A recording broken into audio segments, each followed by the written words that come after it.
Welcome back everyone. Today we are going to see Julia Hartley get some sense knocked into her by Tobias Ellwood, who is a former defence minister.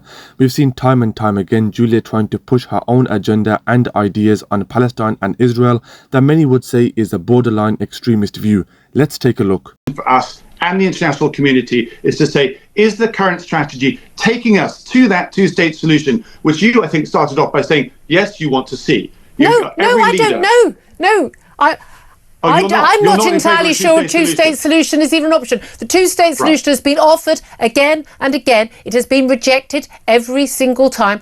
The bodies that actually represent the Palestinian people or claim to, none of them actually support a two-state solution. What they want is a one-state solution, and that one state is annihilating Israel and taking Israel's land. That's not an option. Look where that takes us. Well, I know. Your view is not the position of the British government, and indeed is not the view of even the Americans. But good luck with that. The official position has been for many, many years, but we've not got there. And as I say, that that window is closing of a two-state solution, and it's closing for a number of reasons. But one of them, I have to say, is down to Prime Minister Netanyahu himself, that does not want to pursue this because he realizes, for many reasons which are actual personal, that more war suits him. Now, I simply say, for the moment, Hamas is actually on the back foot. There is nothing else is being currently offered to the Palestinian people as something as an alternative. You've got rich countries, Arab countries, wanting to move this forward, wanting stability itself. So to move this forward, you have to ask yourself, can we craft a more cognitive strategy rather than just the status quo, which I think is what you're currently arguing for, which will lead Iran to continue funding Hamas in this way. No, I don't want the status quo. I want Israel. No, I want Israel. I want the only democratic state in the Middle East to win over the terrorists. I'd be perfectly happy with it. It's not my land. I'd be perfectly happy if they could negotiate a two-state solution. But I think it's a perfectly, and I accept your point that Netanyahu wants to stay in power. War suits him in terms of his own political situation and the corruption charges. I'm glad you said that because it's important to say. I'm not a mouthpiece for the Israeli government. I never have been.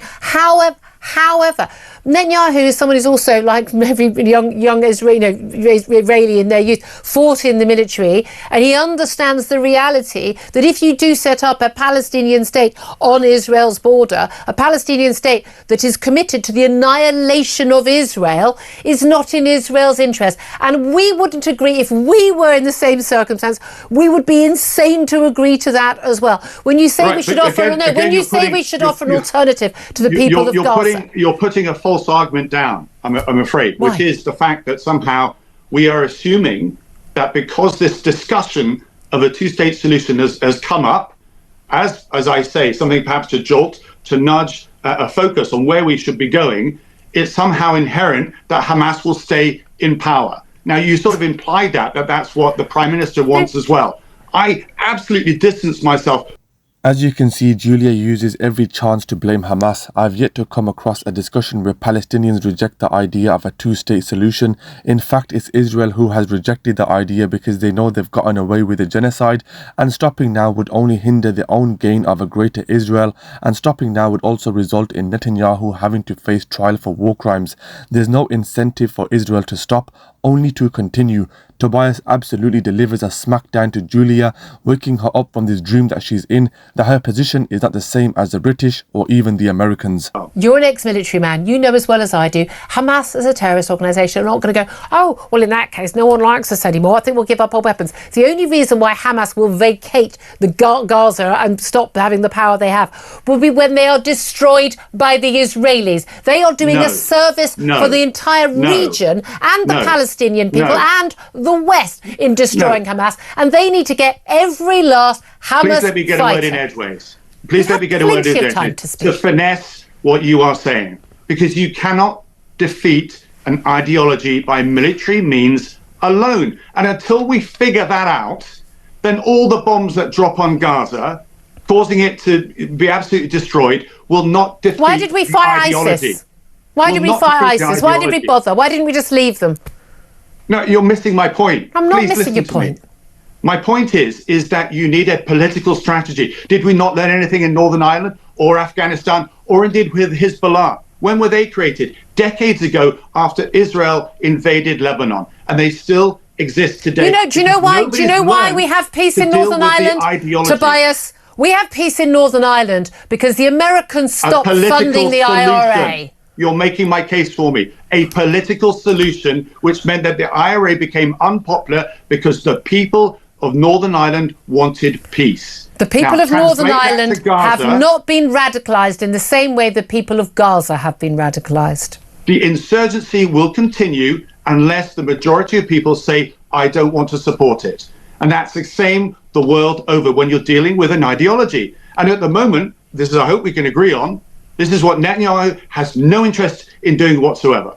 No, I think Netanyahu, he's got his own personal interests. I completely accept all of those. I've made that point. However, the Israeli government as a whole has an interest in protecting the Israeli people, the state of Israel. They're in an existential battle, and Hamas need to be destroyed. And any government policy that doesn't involve not just the ousting of Hamas, but the just complete destruction of Hamas, it isn't paying attention to the real world.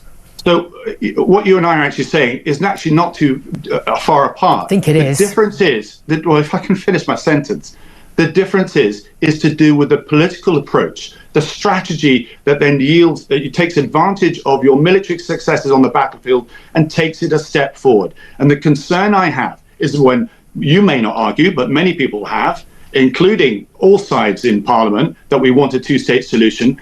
The window for a two-state solution is closing. It's closing because of what's going on with illegal settlements in the West Bank, and it's closing because of what's happening in Gaza at the moment. And if we are serious about a two-state solution, which you've now declared that you're not interested in, then that's what we need to rekindle, a sense of purpose as to where all this leads. And at the moment, I do not see a strategy. In relation to what you want to do, which is the status quo, that will lead to Tobias, you're completely mischaracterizing what I've said. I'm all in favour of a two-state solution. No. Julia says that Israel is doing a service for the entire region, and that service is by destroying the Palestinian people. Julia has used very extreme rhetoric throughout this discussion. No clear distinction between Hamas and Palestinians. Not once has she condemned the killing of almost 100,000 people. Instead, she says Israel is doing us a favour. What a horrible, horrible woman. Julia is clearly over her head. Her favourite words seem to be Hamas, Israel, ISIS and terrorists, and she sounds like an old broken record on loop. Tobias, although I don't agree with everything he has said, he at least understands there needs to be more political involvement, and military might alone isn't going to make the situation any better. Anyway guys, thanks for watching. Let me know your thoughts in the comment section below. Support me by liking and subscribing, and I'll see you all on the next video. Peace out.